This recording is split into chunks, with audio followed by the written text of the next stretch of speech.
As we said, North Korea conducted a successful missile test last night. We're going to talk about that now and a lot more with UN Ambassador Nikki Haley. Madam Ambassador, thank you for coming in this morning. Happy Mother's Day. Thank you very much. Serious stuff to begin with. The 7th missile test this year from the North Koreans. It appears to have been a success, and your administration has said that this era of strategic patience is over. So is there anything you can do right now to stop these tests? Well, I think you first have to get into Kim Jong-un's head, which is he's in a state of paranoia. He's incredibly concerned about anything and everything around him. I think this was a message to South Korea after the election. And so what we're going to do is continue to tighten the screws. He feels it. He absolutely feels it. And we're going to continue, whether it's sanctions, whether it's press statements, anything that we have to do, we're going to do. Doesn't appear to be affecting his actions.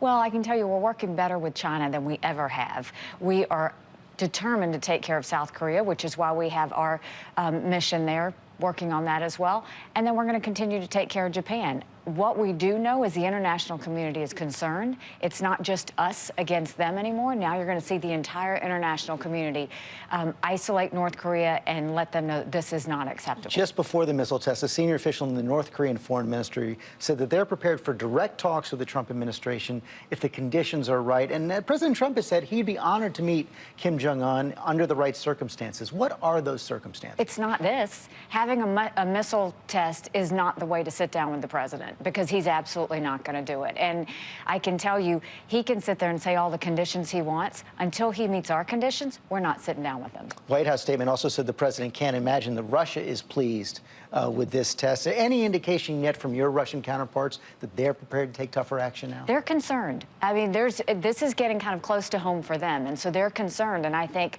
certainly what we're going to start doing is rallying the troops again and say, okay, what do we need to do next? And listen, I mean, there's a lot of sanctions left that we can start to do, whether it's with oil, whether it's with energy, whether it's with their maritime ships, exports. We can do a lot of different things that we haven't done yet, so our options are there. But what we have to do is send a strong, unified message that this is unacceptable, and I think you'll see the international community do that. Speaking of the Russians, a day after the president's meeting with Foreign Minister Lavrov, he put out this tweet. He said Russia must be laughing up their sleeves watching as the U.S. tears itself apart over a democratic excuse for losing the elections. Is that what you think the Russians are doing, laughing up their sleeves? I think the Russians are trying to figure out what to do. I don't think they know what to do with our president.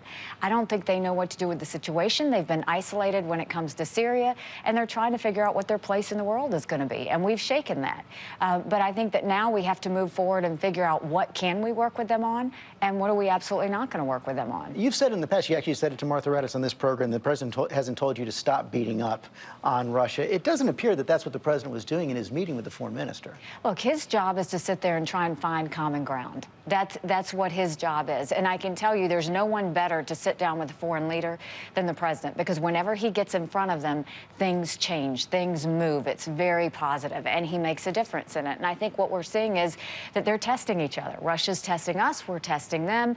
It's part of just, the new president coming in and President Putin having to figure out his place. The foreign minister appeared so full of himself at that meeting. Are you worried at all about the messages sent by having that meeting right on the heels of the firing of James Comey?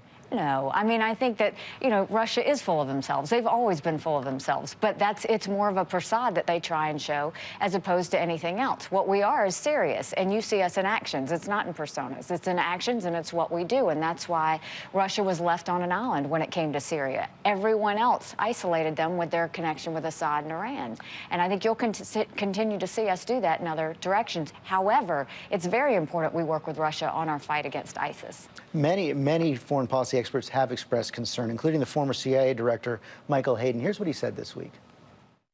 In 110 days, the president has fired a national security advisor, an acting attorney general, and the director of the FBI. This kind of behavior is not normally associated with a mature Western democracy.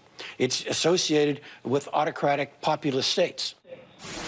Also, Condoleezza Rice, former Secretary of State, said she's worried that Comey's firing and the way the White House dealt with it is starting to erode people's confidence in our institution. And here's what one of your colleagues, the U.S. Ambassador to Qatar, tweeted this week. Increasingly difficult to wake up overseas to news from home, knowing I will spend today explaining our democracy and institutions. Has this made your job more difficult?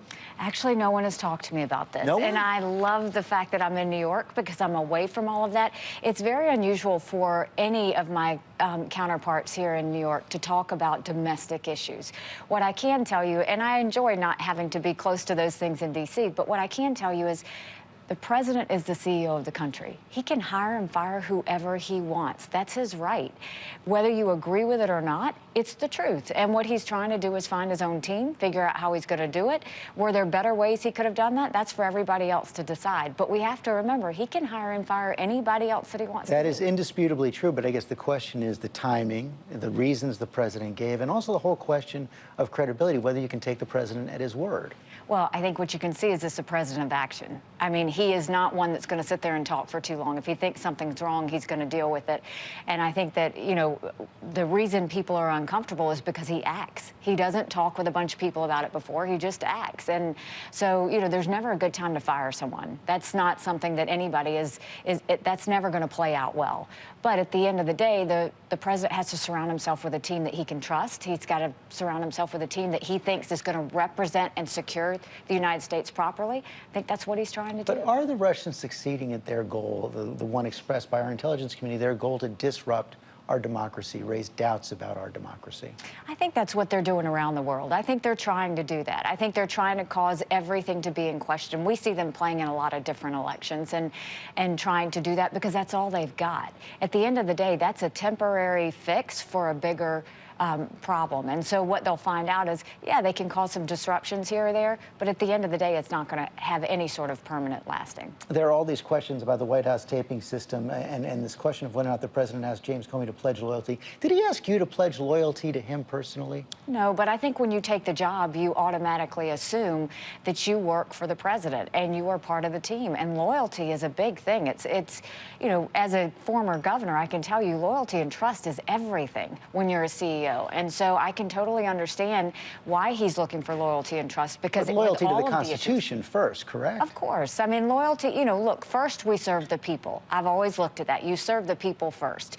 But having said that, you never forget who's in charge. You never forget who the CEO of a country is when you decide to serve. And so everyone works at the pleasure of the president. And that's what, you know, we have to remember is if he doesn't feel comfortable, he can do something about it. Did you ever assume that you were being taped in the White House? I did not. But, you know, I assume I'm being taped everywhere, so I never worry about Only that. that is good. Final question on the president's trip coming up. Yes. First stop is Saudi Arabia.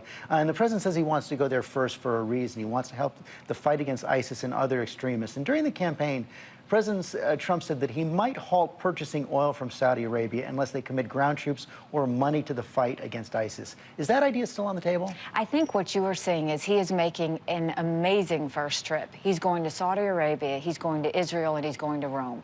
Think about that. 3 of the strongest religions. He's going to go together, talk to all of them, and his message is going to be about unity. He's going to show what American leadership looks like because those are areas of the world that have questioned it. I think he's going to go and talk to them about where we can work together. And right now, the president understands we have to get unity across the world. We really have to make sure that we're doing everything we can to unify everyone against ISIS. And we've already started to be very strong in our attacks against them, you know, around the world. And I think that this is his way of solidifying our relationships with Saudi Arabia, with Israel, and then also with the Pope. But no threats to cut off oil purchases. I think, you know, anything is on the table. You know, I would never say that there's anything off the table, but that's not the intention of why he's going. Ambassador Haley, thanks for coming in. Thank you very much. I appreciate it.